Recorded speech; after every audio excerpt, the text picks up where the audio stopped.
Então, eu queria saber de vocês como é que vocês fazem para alinhar um passivo, se até o psicológico da gestora em reuniões, como é que fica? Porque é uma perda relevante, não só de patrimônio, mas de cotistas saindo. Como é que vocês fazem para tentar mitigar isso, diminuir essa questão? Isso abala um pouquinho o psicológico ou é mito? Uma coisa que a gente tem feito, Zatar, é esse trabalho de redes sociais, né, através da nossa conta no Twitter. Muito e bom. Também te acompanha muito também, né, os posts do Leonardo, da Arbor, admira muito, acompanha com entusiasmo. E o investidor brasileiro, ele é muito pró-cíclico, e eu acho que todo mundo do mercado tem que ter um pouco desse trabalho de ensinamento. Tudo bem que é sempre fácil falar, né? Hoje em dia, quando você consegue investir, né, um CDB rendendo 15%, com garantia FGC. Então, eu também olho também sempre com uma visão ampla sobre esse tópico. A gente tem gasto muito esforço de ensinar os investidores que, caramba, para ter períodos de vacas gordas, vacas magras, é muito importante também você ter esse comportamento contracíclico, né? Você comprar na baixa mesmo. E eu acho que a gente tem conseguido ter resultados satisfatórios. No período de 2020-2021, a gente captou significativamente mais do que a gente está tendo de resgate hoje. Muito bom. Então, né, nesses 50 mil clientes que a gente tem de pessoa física, obviamente tem resgate, mas eles são marginais ali dentro do patrimônio. O patrimônio cai ali muito mais pela queda de rentabilidade do que pelos resgates em si. Mas é um desafio e do mesmo jeito lá na Bolsa, né, aqui no Brasil, né, que a gente teve um período ali em 2012, 2016, né, muito perverso, muito onde ali o número de CPF estava, sei lá, 500 mil, 1 milhão, pode ser? Ficava parado em 500 mil e ficou parado. E aí, né, a gente teve um market bom, assim, no Brasil, aqui, 16, 19, aí foi o número de CPFs, ele acompanhou. Acho que tem que educar o investidor pensar naquele período ali de 12 a 16, né, que eventualmente vai ter um período assim lá fora, pode ter, né, e ninguém sabe quando pode acabar isso. Então, acho que é muito importante, né, e ter essa mentalidade também de que crise é oportunidade. Porque tem uma série de empresas que estavam em preços proibitivos lá fora, que a gente acompanha, né, na nossa lista de companhias, a gente está assim, caraca, pilhado, porque essas companhias finalmente estão chegando em preços que nos agradam, nos interessam. Então, crise acaba gerando esse tipo de oportunidade de você plantar a rentabilidade futura. O grande problema é que a pessoa física ela acaba pensando assim, né, você mesmo citou que no Brasil ficou de 12 a 16. O cara ele fala assim, eu vou esperar, né? Como se ele tivesse uma bola de cristal sabendo quando queria mudar, e aí quando a coisa melhorar, aí sim eu volto para lá, porque vai que dura de 2022 a 2026. Por que eu vou investir agora em 22 eu me deixo para investir só em 2026? Então acaba passando por isso como se alguém pudesse, né? O próprio Peter Lynch fala isso no livro dele, que se a crise acontecesse realmente a cada 5 anos, como o pessoal fala, era mole, ele investia 4, sacava ele investia de novo. Né? O próprio Peter Lynch, se você olha no agregado, no fundo dele, o Magellan, foi um dos melhores mutual funds dos Estados Unidos na época. O pessoal no agregado perdeu dinheiro. Então, infelizmente, esse ponto do procíclico, você vê os flows de mutual fund, eu até olhei isso semana nos Estados Unidos, os dados de setembro, está tendo muito resgate também.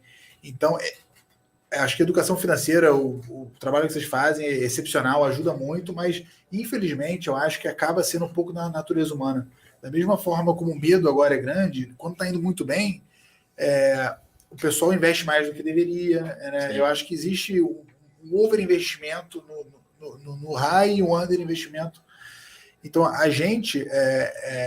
eu tenho todo o meu dinheiro alocado nos fundos, então eu sofro proporcionalmente e claro, dá uma dor saber que alguns clientes estão perdendo dinheiro. Mas eu acho que é necessário, nesse caso, a gente separar o papel de empresário, que precisa levar isso super em consideração, com o papel de gestor, que você não pode levar isso em consideração, né? Porque senão você começa a tomar decisões influenciadas por esse tipo de variável, né? Mas eu acho que o Brasil tem muita oportunidade ainda. Para mim, para gente que trabalha com ações, é intuitivo, né? Quando cai, a chance de subir é maior do que quando subiu, né? Então, momentos como esse agora que você ganha dinheiro, né? Tem aquela frase, você não ganha quando compra nem quando vende, é quando você espera, né? Então, acho que agora, quem comprar agora tem que esperar. E essa ideia de esperar, putz, eu vou esperar cair para comprar. Perde uma alta o ideal forte. Seria conseguir fazer isso. Né? Porque se você lê matérias nos Estados Unidos, você tem previsões que o S&P ele cai para 3.400, para 3.200, eu já li até 2.200.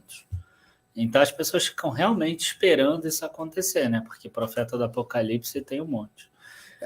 Exatamente. Eu acho que tem dois tipos para mim, tem duas características de investidor que eu me considero, o buy and hold é aquele que normalmente eu acredito no beta de bolsa, principalmente nos Estados Unidos e países assim. Então, normalmente, você pega a história do S&P, os anos positivos foram a frequência muito maior do que os negativos, então a matemática joga a seu favor. Mas existe uma classe de investidor que é o tail risker, o cara que só aposta em riscos de cauda, que é o cara que está bombando esse ano, né?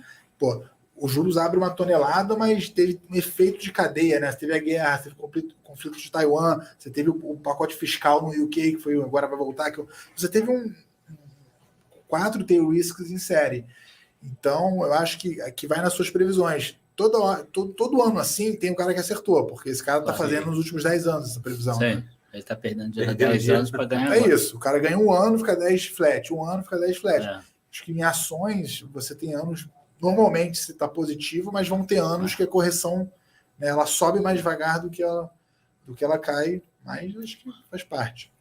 É legal falar sobre nível de caixa também, porque o que você falou, né, teve um estudo, que até vocês postaram, que $10 investidos no S&P 500 em janeiro de 1980 tornariam $600 se a pessoa ficasse 100% dos dias investidos, $427 tirando as 5 maiores altas, né, menos 35%, $427 sem $318 sem as 10 maiores altas, $125 sem as 30 maiores altas e $57 sem as 50 maiores altas, menos 91%. Então, é legal a gente trazer esse assunto em pauta, porque tentar adivinhar quando que é o mínimo, quando que é o máximo, você perde, de repente, uma alta significativa que vai depreciar bastante a sua rentabilidade ao longo do tempo. Vocês mantêm nível de caixa? Como é que funciona isso?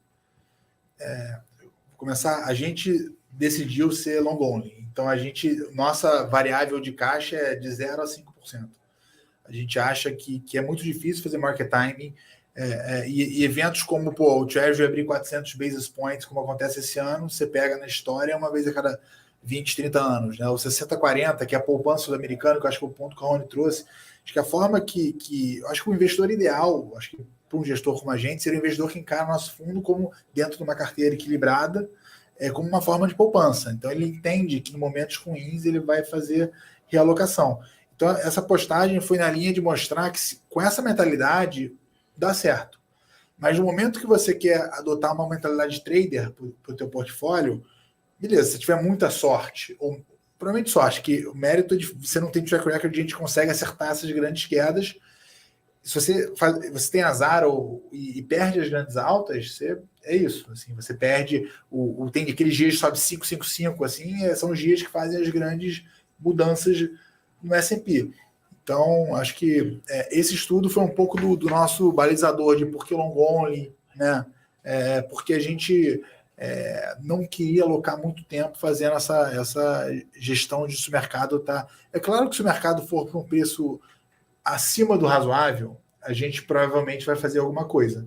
Mas se você olha na história da Arbor, a gente operou muito pouco derivativo. Então, a gente não é uma casa que está sempre comprado em put spread, são coisas que a gente não fez porque a gente achou que num comportamento de preço normal, histórico do S&P, se você ficar comprando o tempo todo proteção, você vai perder dinheiro. É claro que se você estiver sortudo ou um grande market timer, você vai ganhar dinheiro. Mas é por isso que a gente não faz gestão de caixa.